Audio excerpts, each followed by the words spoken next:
estavam no Brasil e falaram de uma viagem para a Turquia e para a Grécia, vocês jamais imaginaram que era um negócio desse tamanho. Todo mundo acha que...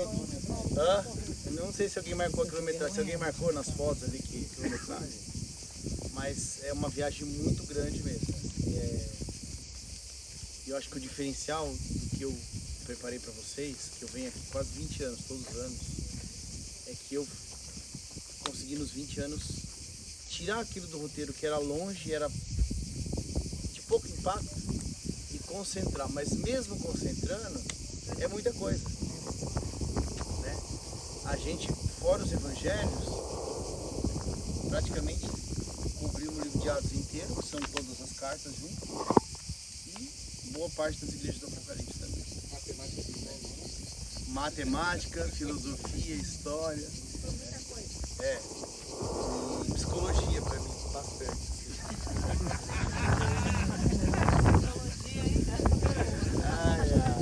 Mas eu estou acostumado, eu gosto muito. Eu fiquei um ano sem vir e a pandemia também não veio. Eu fiquei depressivo, porque me faz falta esse agito, tanto aqui quanto em Israel. Então assim, daqui pra frente vocês vão entrar no momento que uns vão voltar e alguns vão pro cruzeiro, que é bem mais pacífico, é bem mais tranquilo, etc. Mas assim, o meu objetivo até aqui, eu sei que agora quando vocês voltarem, porque eu acho que agora de cabeça, os lugares da metade da viagem pra trás vocês já nem lembram mais. Eu tô confuso. Então agora quando vocês chegarem em casa, pegarem as fotos, olharem o roteiro de novo e tal, aí vocês vão começar a entender.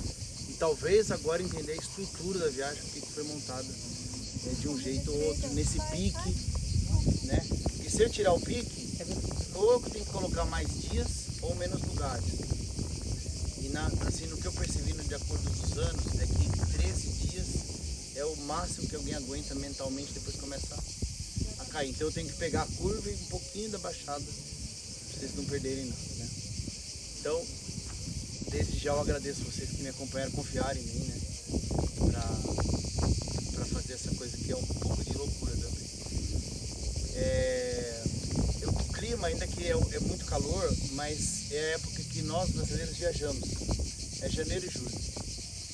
Quando a gente faz viagens em setembro e maio, são mais frescas, lógico. Mas vem pouca gente. E daí os preços ficam muito altos. Então julho acaba sendo o melhor dia. Quero agradecer a você, pastor, que trouxe tantas mensagens inspiradoras. E também o pastor e a Michela muito mais, lógico, acompanham parte da operação do anterior a chegar nessa viagem. É um momento muito sofrido. Porque vem aéreo, falta aéreo, aí quando tem sobrando lugar, o pessoal não vem, quando se entrega os lugares, vem todo mundo junto. Ela se sentiu um peso, isso é muito complicado, mas assim, deu tudo certo. Deus colocou a mão várias vezes e a situação estava ficando difícil. Deus colocou a mão e dava um jeito. Obrigado, pastor, pela... Essa viagem ela acontece pelo incentivo de vocês dois. A vontade de fazer tal. E uma parte também queria ir para Israel e está aqui porque Israel. E foi bom, né? Isso aí foi muito interessante vocês conhecerem.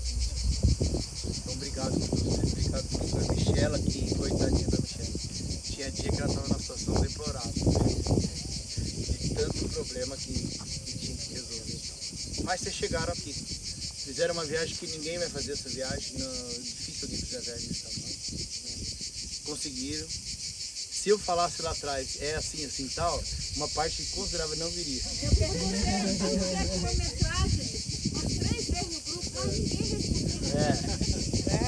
Mas é como casar. Se você falar, vou casar, você vai ter que cozinhar, sei lá, 700 quilos de arroz para esse camarada. Você não vai querer. Você vai lavar, não vai, mas assim, aos poucos, né? Tem uma história que conta bem o que representa essa viagem aqui. Diz que um judeu tinha que alugar uma casa, ele tinha 8 filhos. E daí alugar um apartamento 2 quartos para 8 filhos, ninguém queria alugar. E daí um dia ele falou para a esposa dele, Sara, pega 7 das crianças, vai no cemitério visitar os outros. E ela falou, mas você nunca nem gostou da minha mãe, não quer saber de nada. Ele falou, não, por favor, vai lá. Porque todo lugar que ele ia alugar, lugar. Quantos filhos você tem? 8. Ah, olha, mas tem a pessoa na frente. Ah, vamos lá ver. Aí ela foi pro cemitério com 7 crianças. E daí ele foi visitar um apartamento que ele gostou, 2 quartos para 8 filhos, mais os 2, né? Aí a dona falou, eu tô vendo que você é religioso, meu Deus. Quantos filhos você tem? Ele falou 8, mas infelizmente 7 estão comendo no cemitério. E ela não compra. Quer dizer, eu não menti pra vocês. Mas se eu falasse a verdade, ia ser um limitante. Então eu não quis falar toda a verdade. Mas valeu não falar a verdade. Porque não foi uma mentira, foi uma omissão. Foi apenas uma omissão. Então, obrigado. Obrigado.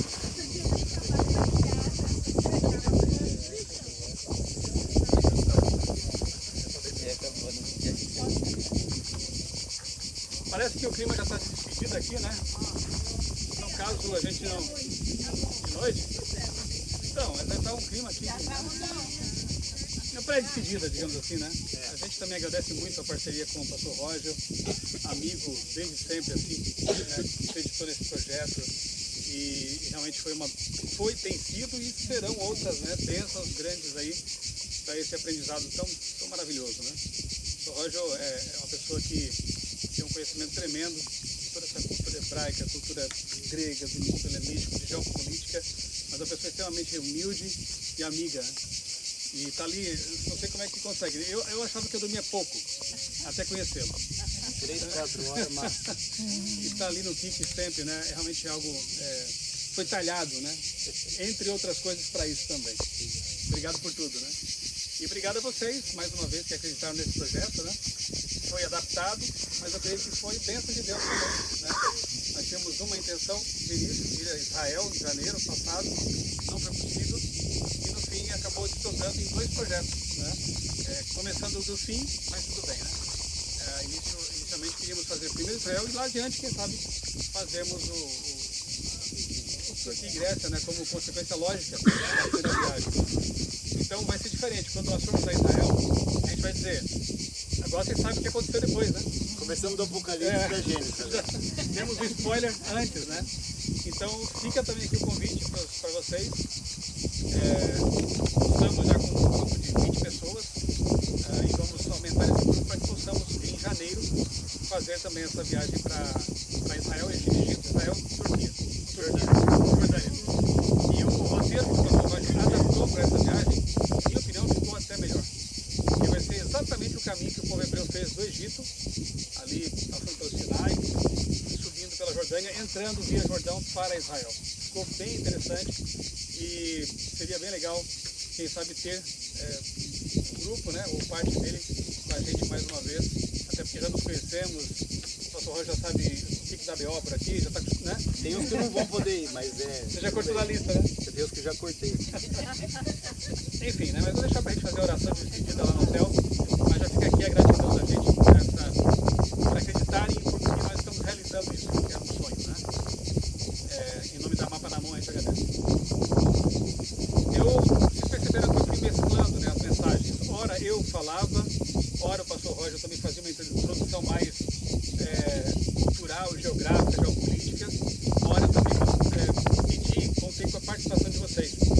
Eu gostaria, nesse último momento de reflexão, contar também com a participação de 6 pessoas, 6 voluntários, que tenham Bíblia no celular e possam vir aqui perto do microfone, perto de mim, portanto, para ler os textos que eu vou passar. 1ª e 2ª Coríntios são cartas monumentais, têm mensagens muito especiais. Paulo veio para cá, estabeleceu uma comunidade. Daqui ele escreve a carta aos Romanos, isso é bem interessante e importante, tá? Morando aqui em Corinto, ele escreve aquela carta que mudou a cabeça de Lutero e os rumos do cristianismo, né? Ocidental com a Reforma Protestante. Então foi daqui, aquela carta que está impregnada do conceito de justificação pela fé. E foi possivelmente de Éfeso, já estivemos lá, que Paulo enviou as 2 cartas para cá. Ele era um pastor de verdade. Ele era alguém que não só plantava uma igreja e ia embora e abandonava. Ele tratava com filhos. Você percebe isso nas cartas, né? Meus filhos. E o fato de ele enviar cartas mostra uma preocupação com a igreja. Será que aquela igreja, aquela igrejinha, né, comunidade, como já tão bem nos explicaram nossos queridos guias, não havia templos, catedrais, é o cristianismo primitivo, né? Eram igrejas em casas, nos lares, eram comunidades. O fato de Paulo enviar cartas para essas comunidades mostra que era alguém realmente preocupado com as ovelhas. Portanto, um verdadeiro pastor. Não era só um evangelista de ponta de frente, né? De primeira linha, assim, no campo de batalha, avançando, abrindo, desbravando, descortinando. Ele fazia isso, mas continuava ligado emocionalmente, teologicamente com as comunidades que ele estabelecia. É notório, quando a gente lê as cartas aos Coríntios, que essa era uma igreja um tanto problemática. E muitas vezes, né, quando temos alunos mais complicados, quem já deu aulas, eu já dei aulas também de história, a gente sabe como é, né?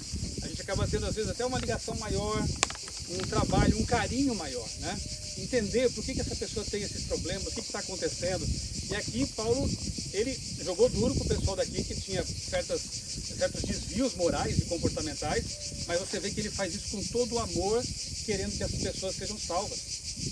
Ele fala assim, ó, havia entre vocês pecados como esse, e vocês foram assim antes, mas agora em Cristo vocês são outras pessoas. Então a gente vê assim o poder do Evangelho transformando pecadores em novas criaturas, pessoas bondosas, pessoas cristãs de verdade. Isso para nós, conhecer esse pano de fundo é muito importante, porque todo mundo aqui tem problema. Todos nós somos pecadores. Eu costumo dizer que nós somos nivelados por duas coisas, pelo pecado e pela cruz. Não há vantagem nenhuma. O fato de eu ser um pastor, o Roger também, e vocês não, ou você ser um adventista há 10, 15, 30 anos, ou ser um neófito, como a gente diz, né? Todos nós estamos no mesmo barco, rumando na mesma direção, a caminho da Canaã celestial, do céu, né? Do paraíso restaurado, enfim, como queiram. Então nós percebemos isso, né? Que esse pano de fundo, mostrar como era a igreja. A Bíblia é um livro tão incrível que ela não doura a pílula, né? Ela não mascara os erros dos heróis. Se fosse uma literatura simples, só colocaria as conquistas, né? Os feitos, as coisas positivas. Mas você vê Davi, que é tão exaltado na Bíblia, mas ela revela que ele foi adulto, que ele consentiu que até colocou alguém numa situação de ser morto, né? Você vê Sansão, grande juiz de Israel, cometeu pecado. Pedro foi reprovado por Paulo numa certa ocasião. Então não pensemos assim que eram homens e mulheres perfeitos, colocados num pedestal para ser adorados ou venerados. Eram seres humanos, tanto quanto nós. E a grande esperança é a seguinte: se eles puderam vencer, se eles puderam ser transformados pelo poder de Deus, nós também temos esperança. Então a Bíblia é um livro realista. Ele é realista sobre Deus e sobre a humanidade. Ao lê-la, a gente se vê no espelho. A gente se descobre e percebe que há esperança para nós também. Então eu fiz um estudo assim, panorâmico, né, da primeira carta de Paulo aos Coríntios e destaquei 6 pontos. Vamos ver isso aqui resumidamente, naturalmente. Eu tenho deixado como tarefa de casa, ao voltarem, ler Atos e as cartas de Paulo. Antes de vir, eu fiz essa releitura. Foi uma experiência, de novo, maravilhosa. Eu tenho certeza absoluta que fazendo isso depois, quando chegar em casa, ou no cruzeiro, para quem vai, será uma experiência maravilhosa. Porque agora você tem um mapa na cabeça. Agora, toda vez que eu estou vindo aqui a primeira vez, como muitos aqui, né, ler a carta de Paulo aos Coríntios, eu tenho essa fotografia na minha mente. As distâncias. Eu vou poder valorizar muito mais o esforço do apóstolo Paulo, porque eu sei que agora tudo é muito longe. Para navegar, para caminhar, e ele viajava longuíssimas distâncias, muitas vezes, para estar com 4, 5, 10 pessoas. Não é maravilhoso isso? Então a Bíblia ela se torna mais concreta para nós a partir dessa viagem. Ela se torna mais palpável, a história se torna mais colorida para nós. E isso é maravilhoso. Então eu quero convidar 6 pessoas. Quem são? Vai pensar aí, universitários? 1, 2, 3. Tem Bíblia no celular, né? 4, 5 mulheres. Só porque o nosso amigo falou que as mulheres eram valorizadas pela cultura, né? Pelo apóstolo Paulo, os homens se acanharam. Vamos lá, mais. Já contamos com as 4 pessoas? Sim, um homem pelo menos. Está lendo no celular a Bíblia aí? Ok. Eu vou chamar então a primeira pessoa para vir aqui à frente. 1 Coríntios capítulo 1, 22 a 27. Aí lê perto de mim aqui, porque o microfone capta a sua voz. Esse texto é tão interessante porque ele fala da loucura do cristianismo. Olha as palavras de Paulo.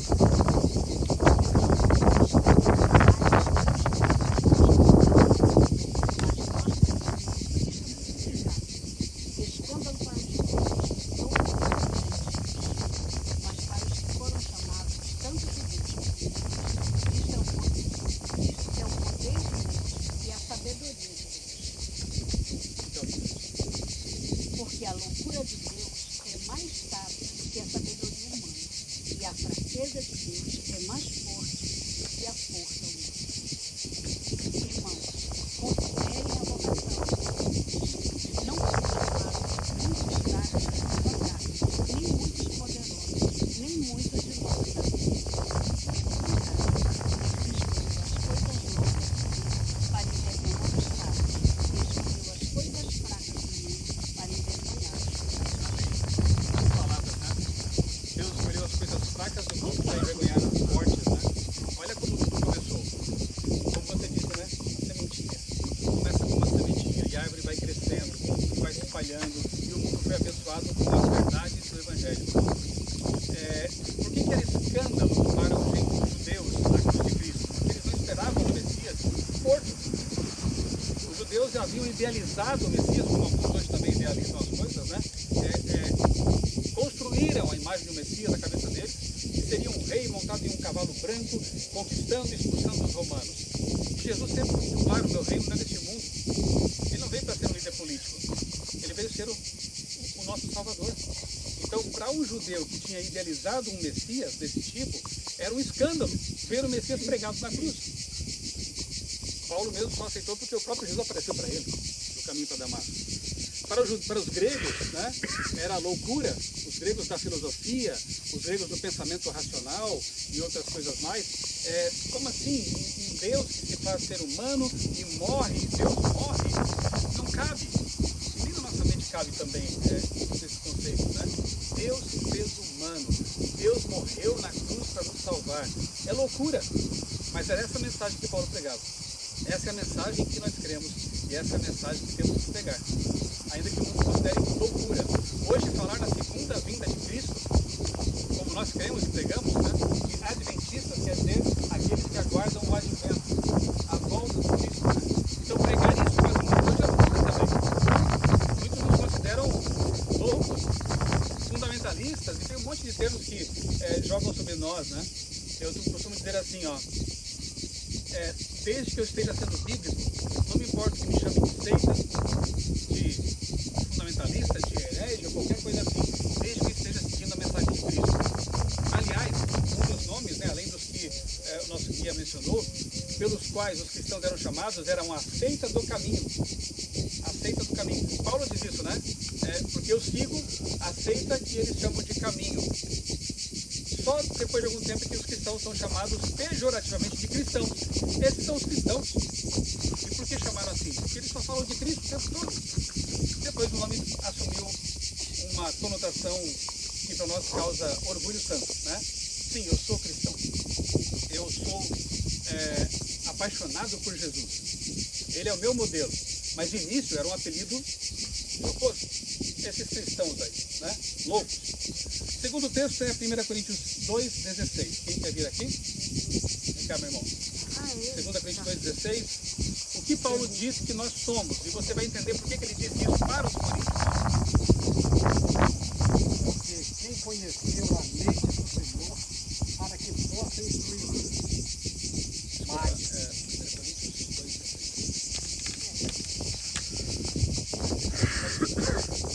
Porque quem conheceu a mente do Senhor para que possa instruí-lo.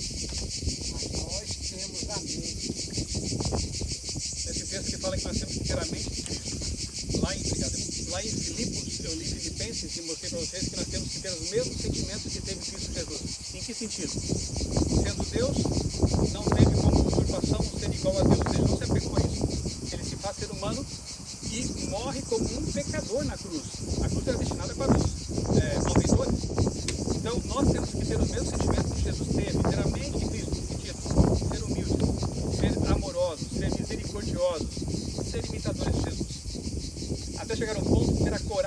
de dizer o seguinte: sejam meus imitadores, porque eu sou imitador de Jesus. Será que teríamos essa coragem?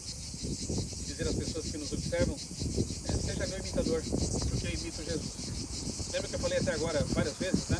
Nós temos que ser pequenos cristos aqui na Terra. É isso, ter a mente de Cristo. E como que eu posso ter os pensamentos? Como que, claro que isso é um tanto metafórico, mas como que eu posso ter a mente de Cristo? Onde Cristo registrou os seus ensinamentos, suas palavras, sua forma de pensar?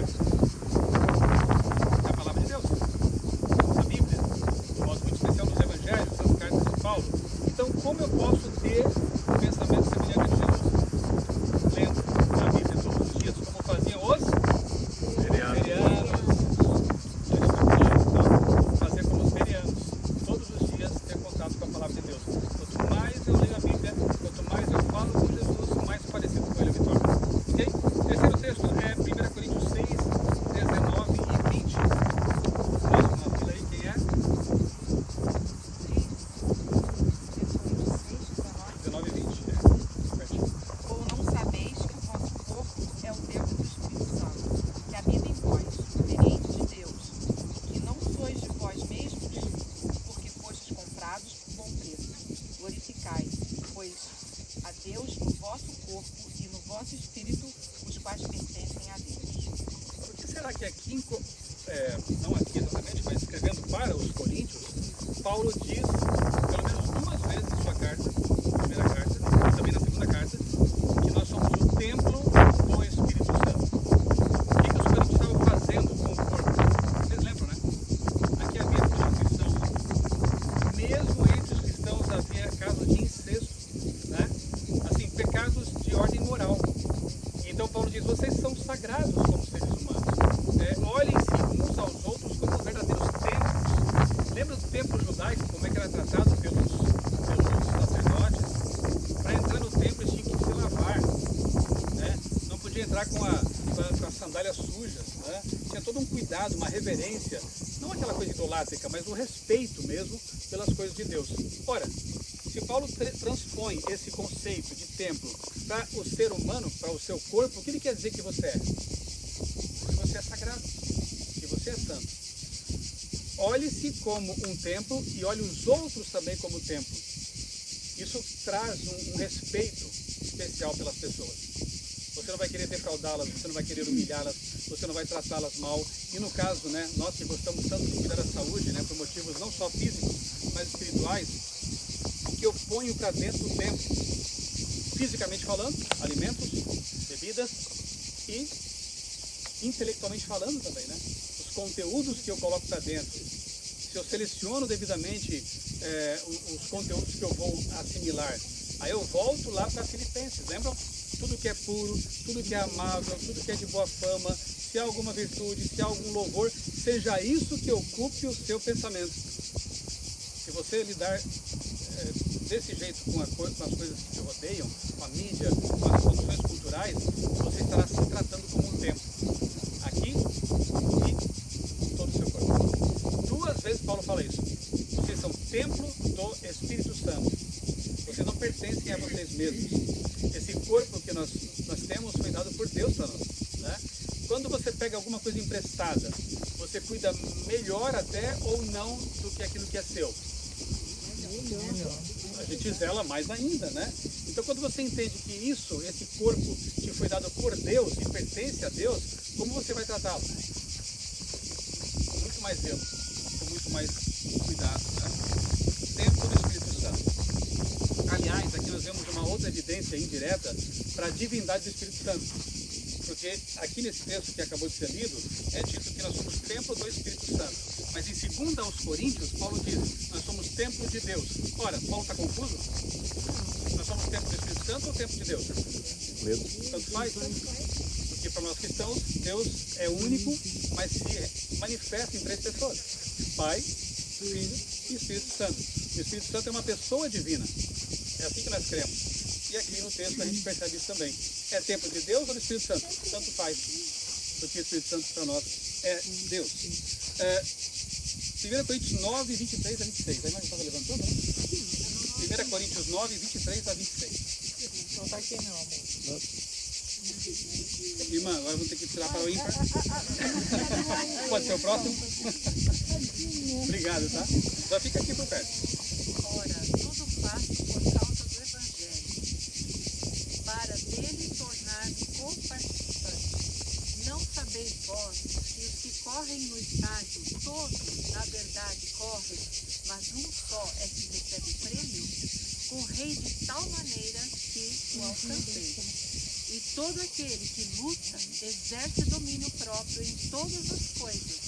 Ora, eles o fazem para alcançar uma coroa corruptível. Nós, porém, uma incorruptível. Pois eu assim corro, não como indeciso, assim mas não como abençoado. Queridos dias, aqui havia competições também, Corinthians. Perto de Corinto,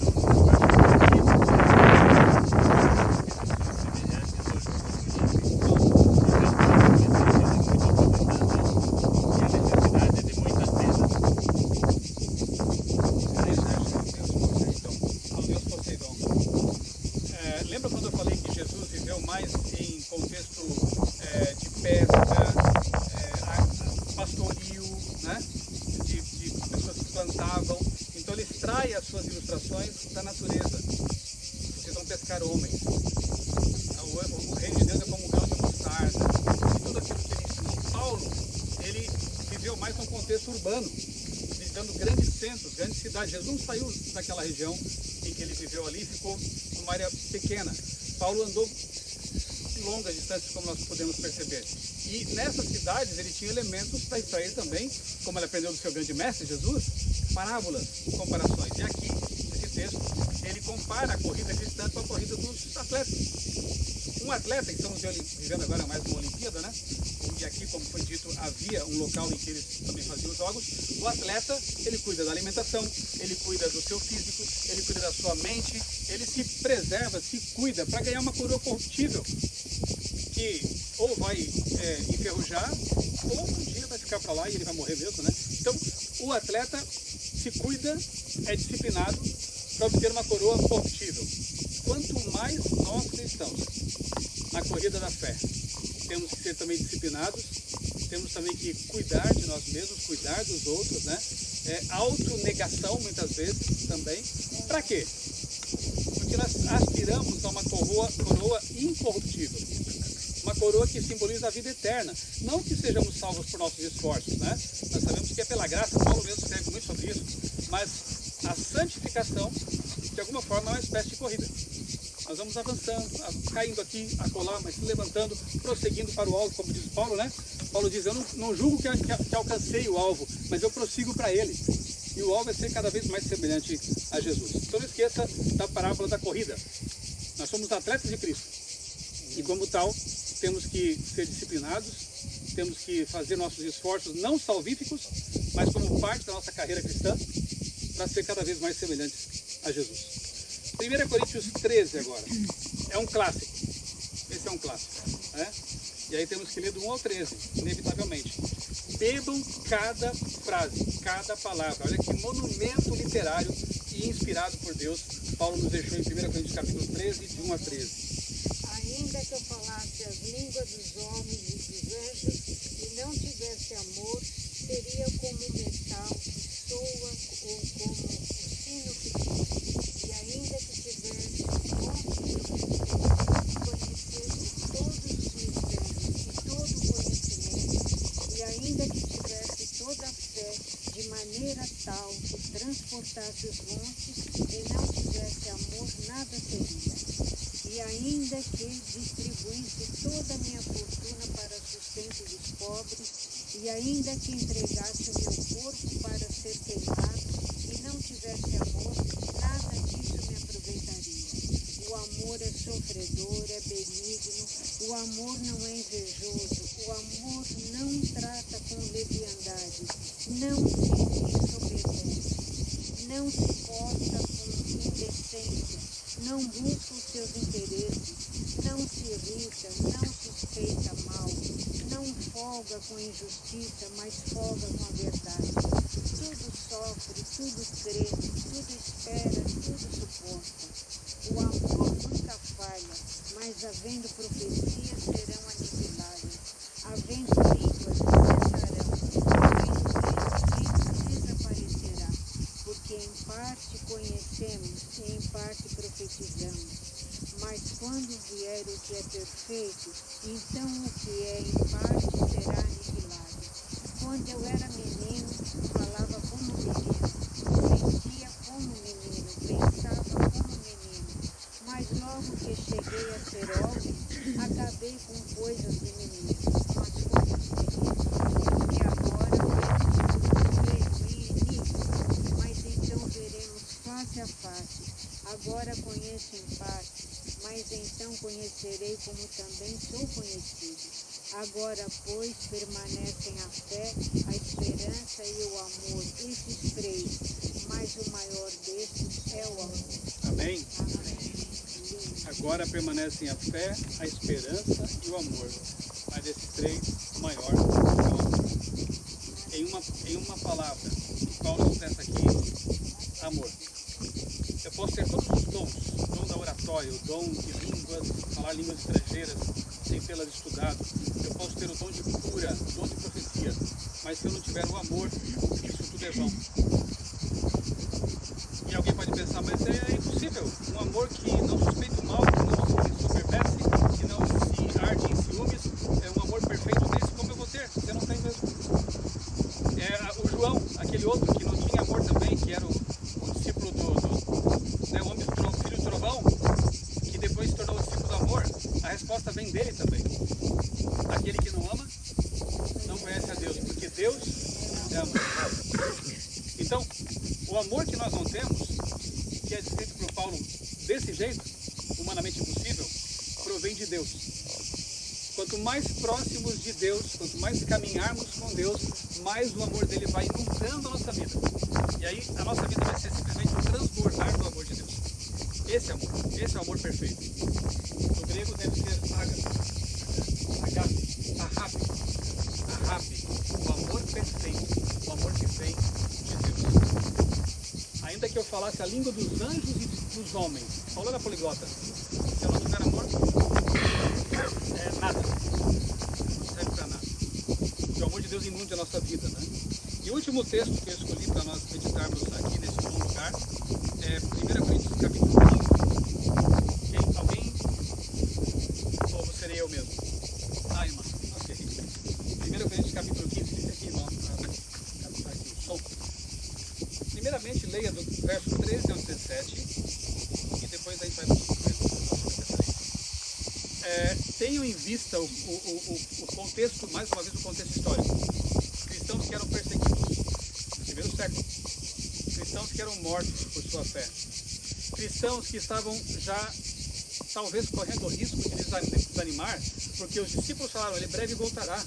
Paulo falou muitas vezes, Jesus vai voltar, e as coisas estavam acontecendo, o tempo passando e Jesus não voltava. Já era o ano 50, já fazia pelo menos aí 20 anos, né? Calculei certo? Da morte de Jesus, ano 30, né? 20 anos e as coisas pareciam que não iam mudar. Então, quando Paulo escreve aos Tessalonicenses, a mesma preocupação, não desanimem. Quando Paulo está preso na cadeia, ele escreve, fiquem felizes, se alegrem, porque a nossa esperança não é deste mundo, a nossa esperança é eterna. Então, Paulo trabalha como um pastor, procurando reavivar a fé de uma geração que estava vendo o tempo passar e Jesus não estava voltando ainda. Não tinha voltado ainda, né? Essa mensagem é para nós também. Faz quase cerca de 2000 anos que essa promessa foi feita. Mas como eu disse ontem lá na igreja, quem prometeu foi Jesus. Ele disse, não fiquem com o coração turbado, creiam em Deus, creiam também em mim. Eu vou preparar um lugar e quando eu for preparar, eu voltarei. Jesus falou isso. Ele não mente, nunca mentiu. Depois João diz no Apocalipse, né? Eis que vem com as nuvens e todo olho verá.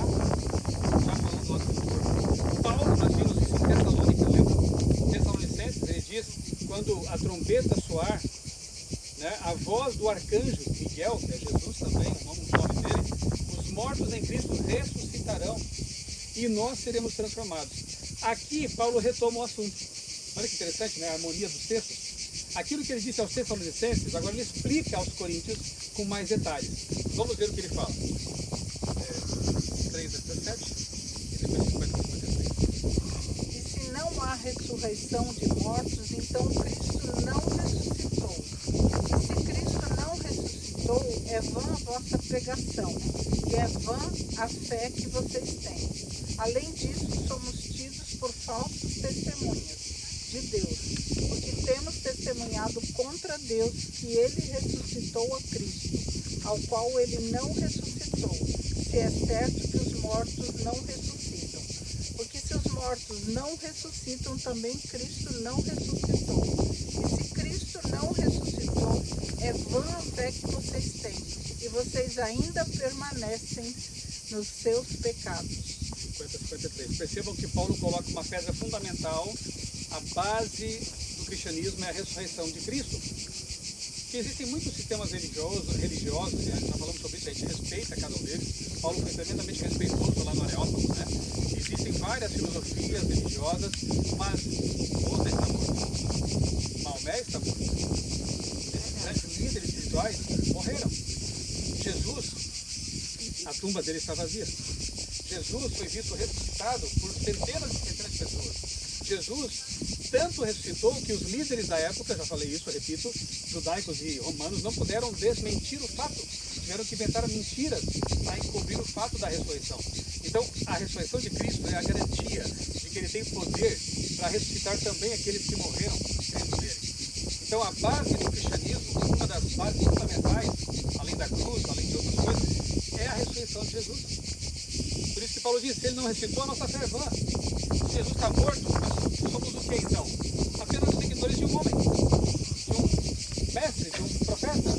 Mas Jesus era muito mais do que um profeta. Vou dar apenas um exemplo. Quando lá em João 8,58 ele fala assim, antes que Abraão existisse, eu sou. Eu já aprendi a pronúncia, eu não sei se eu vou conseguir falar de novo. Ego ime. Obrigado. Eu falava errado antes, eu falava egoime. Ego ime. Essa expressão grega é a tradução direta do hebraico, lá em Êxodo 3,14, anihu. Quando Deus está ali, aparece, né, se manifesta uma teofania num arbusto, pegando fogo e não se consumindo, Moisés pergunta, mas quem eu devo dizer que está me enviando para libertar o povo? Diga a eles que eu sou o que sou.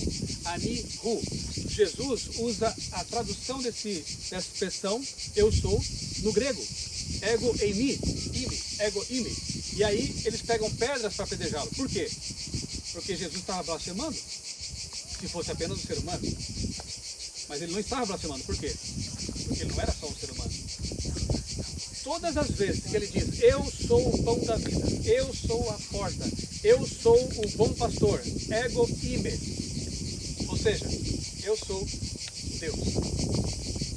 Então, Jesus, ele afirma a sua divindade, ele, ao ressuscitar, prova isso, e essa é a nossa grande esperança. Nós temos um Deus vivo. E mais que isso, um Deus em cujo peito bate um coração humano. Amém. Porque, segundo o apóstolo Paulo a Timóteo, Jesus ele ascende ao céu, na ascensão, com seu corpo humano glorificado. É por isso que Hebreus, Paulo diz, né? Nós temos que Paulo também escreveu a carta aos Hebreus, que é um sermão, na verdade. Ele diz que nós temos um sacerdote que em tudo foi tentado à nossa semelhança, mas sem pecado. Ele te entende, ele sabe o que é viver nesse mundo difícil, mundo de pecado. Ele sabe o que é sentir solidão, ele sabe o que é sentir fome, frio, calor, empoeirar os pés nesses caminhos da antiguidade, porque ele passou por aqui. Ele compreende a nós todos. Além de ser onisciente, já compreenderia, mas ele se envolveu de fato. Essa é a grande diferença, entre outras, do cristianismo em relação com outros sistemas religiosos. Nós temos um Deus pré-existente que cria a matéria, cria o espaço e o tempo, e temos um Deus que veio e tabernaculou, nós temos uma expressão bíblica, né? Ele se faz humano para conviver, abraçar, revelar quem é Deus.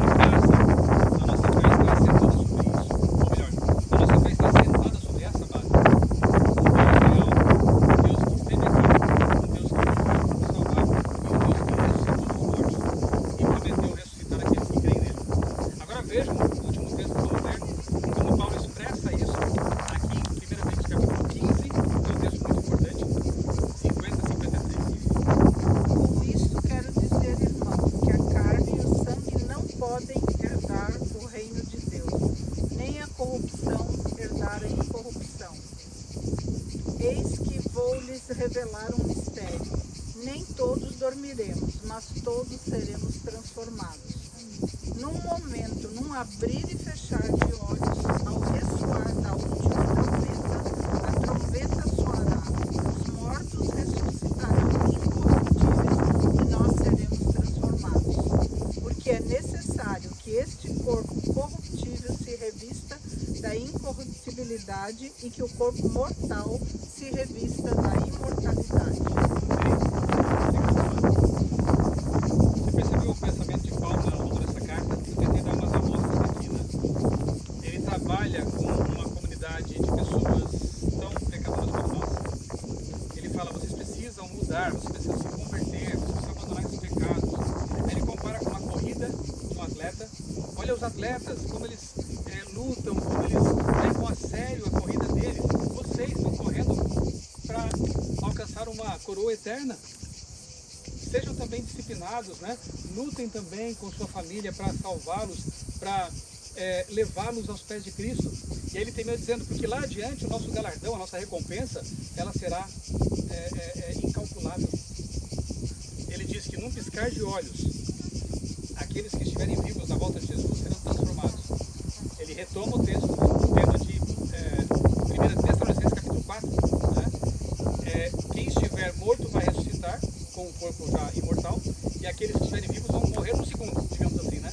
São transformados, recebem também um corpo imortal à semelhança do de Cristo ressuscitado, e assim nessa condição encontram com Jesus, e nunca mais haverá, como diz João no Apocalipse, dor, sofrimento, morte, angústia, porque todas essas coisas passaram. Deus vai resolver o problema em que nos metemos. Milênios de história já provaram que nós não damos conta de resolver tudo isso. Culturas vieram e foram. E os dramas humanos se repetem. Mudam as culturas, mudam as épocas, os dramas humanos se repetem. Portanto, a única solução para esse mundo, a despeito do fato de que nós temos que amenizar quanto pudermos o sofrimento alheio, ser sal da terra, luz do mundo, a solução definitiva virá somente quando Jesus aparecer nas nuvens dos céus e trouxer o reino eterno, prefigurado pela pedra de Daniel capítulo 2, aquela pedra que vem do céu. Prefigurado por tantos símbolos que Jesus usou para dizer, o reino virá, né? O reino virá. Então, que essas palavras de Paulo, mais uma vez, nos animem, nos motivem, nos encham de esperança. Meu grande desejo é que essa jornada que nós fizemos de milhares de quilômetros, percorrendo os caminhos de Paulo e as igrejas do Apocalipse, tenha renovado a nossa fé. Tenha nos mostrado o quão real é essa história. O quão real é o Cristo que essas pessoas, homens e mulheres, anunciaram. Hoje estamos aqui no século XXI. Somos herdeiros desse patrimônio, somos herdeiros dessa mensagem e temos que fazer alguma coisa. Temos que imitá-los, temos que prosseguir, quem sabe terminar a obra que eles começaram. E que Jesus volte em nossa geração, ao nosso grande desejo. Ele nos ajude a ter força para prosseguir na jornada, na corrida da fé e finalmente receber das mãos de Cristo a coroa imortal, a vida eterna. Vamos orar?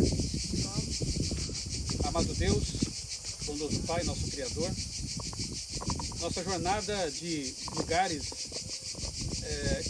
especiais pelos quais passaram os primeiros cristãos termina aqui. Nós percorremos longas distâncias, te agradecemos pela proteção dos teus anjos, nada de ruim nos aconteceu, nenhum acidente, estamos bem, estamos com saúde. Obrigado, Senhor, por tudo isso. Obrigado por tudo que nós vimos, experimentamos e sentimos.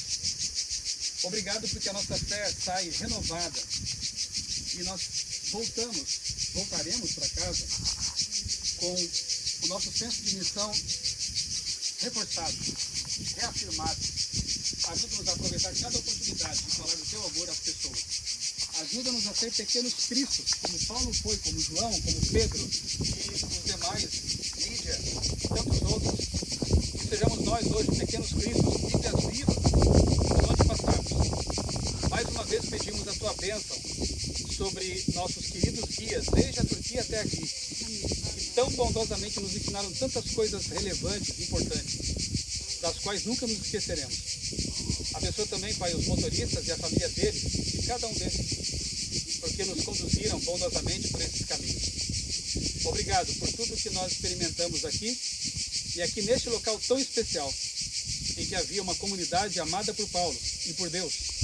Nós renovamos a nossa fé, nós renovamos nosso pacto contigo e nós te pedimos o batismo do Espírito Santo para concluir a obra desses bravos homens e mulheres ainda em nossa geração. Nós oramos e tudo te agradecemos, em nome do Senhor Jesus. Amém. Amém.